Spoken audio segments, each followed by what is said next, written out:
Selamat malam. Perkenalkan, nama saya Benedikta Herti Gultom. Saya dari SB2 dengan NIM 41425199 kelas praktikum SBE. Hari ini saya akan membawakan materi kurva standar glukosa untuk memenuhi tugas praktikum tekstil.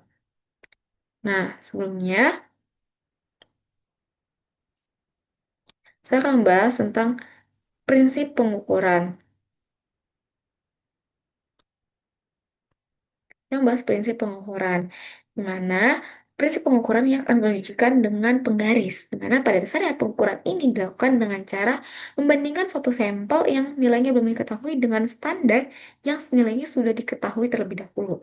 Nah, prinsip ini itu sama kita lanjutkan dengan penggaris, penggunaan penggaris, yaitu di mana penggaris ini memiliki skala tertentu, biasanya 1 sampai 30 cm, dan sebagai standar panjang sehingga panjang suatu objek itu dapat ditentukan dengan membandingkannya terhadap penggaris atau skala tersebut. Nah, dalam pemeriksaan glukosa ini, standar itu digunakan sebagai pembanding untuk menentukan konsentrasi glukosa di dalam eh, sampel ini. Nah, supaya pengakurannya akurat, sampel itu harus berada di dalam rentang atau range alat ukur yang digunakan. Kemudian selanjutnya, apa itu kurva standar glukosa dan fungsinya? Kurva standar glukosa adalah grafik yang menunjukkan hubungan antara konsentrasi eh, larutan standar glukosa dengan nilai absorbansinya yang dihasilkan. Grafik ini biasanya menunjukkan hubungan yang linear di mana semakin tinggi konsentrasi glukosanya, maka nilai absorbansinya semakin besar pula. Nah, fungsi utamanya adalah untuk menentukan konsentrasi si glukosa dalam sampel tentunya. Selanjutnya, alat dan bahan. Nah, alat dan bahan yang kita gunakan apa? Yang pertama, tabung reaksi, perangas air panas, perangas es, mikropipet, kuvet, dan spektrofotometer. Bahannya apa aja? Yang pertama, Aquades, NaOH, kalium, DNS, natrium sulfat, fenol kristal, dan glukosa. Selanjutnya, yaitu adalah eh, prosedurnya. Yang pertama, standar glukosa akan kita buat dalam kisaran 0,1 sampai 1. Kemudian yang kedua, reagennya kita buat dari standar glukosa. Kemudian yang ketiga adalah 200 mikroliter larutan standar glukosa ditambahkan dengan 200 mikroliter Aquades. Kemudian kita vortex. Kemudian ditambahkan dengan 600 mikroliter reaksi DNS. Kita vortex lagi. Fungsi dari vortex di sini adalah untuk menghomogenkan larutan. Kemudian larutan yang sudah kita homogenkan, kita masukkan ke perangas air panas selama 15 menit yang berfungsi untuk mempercepat reaksi reduksi dari DNS ini sehingga warnanya lebih muncul. Kemudian setelah itu, tabung reaksi ini dimasukkan ke dalam perangas air es selama 20 menit yang berfungsi untuk menghentikan proses reduksi dari DNS ini. Kemudian kita pindahkan ke dalam kuvat dan kita hitung di spektrofotometer dengan absorbansinya ini dibaca pada lambda 550. Selanjutnya, kita bisa lihat di sini ada kurva standarnya, di mana persamaan Y itu adalah 2,7043 X dikurang 0,4209 ini.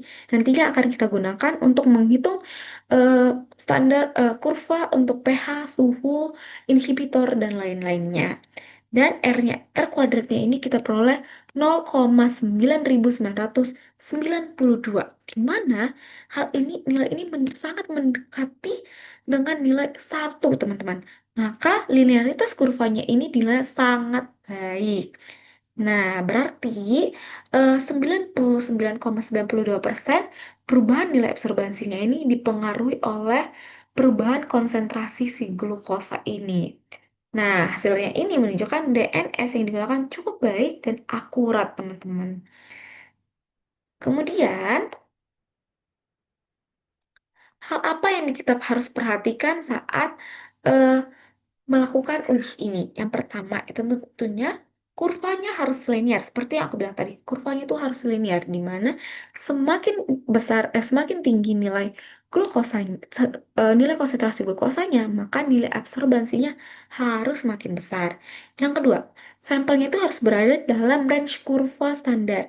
Tidak boleh lebih dari kurva standar yang kita jadikan patokan.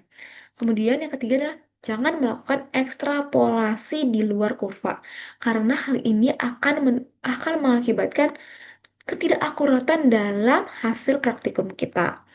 Kemudian yang terakhir adalah kesimpulan, di mana kurva standar ini digunakan untuk menentukan konsentrasi glukosa dalam sampel yang belum diketahui hubungan antara konsentrasi dan nilai absorbansinya. Nah, pengukuran ini digunakan larutan standar glukosa dan DNS yang diukur menggunakan spektrofotometer. Nah, keakuratan hasil ini sangat dipengaruhi dengan ketepatan pembuatan larutan standar dan rentan pengukuran yang kita gunakan. Oleh karena itu, sampel harus berada di range kurva standar agar konsentrasi glukosanya dapat ditentukan dan hasil pemeriksaannya menjadi lebih akurat.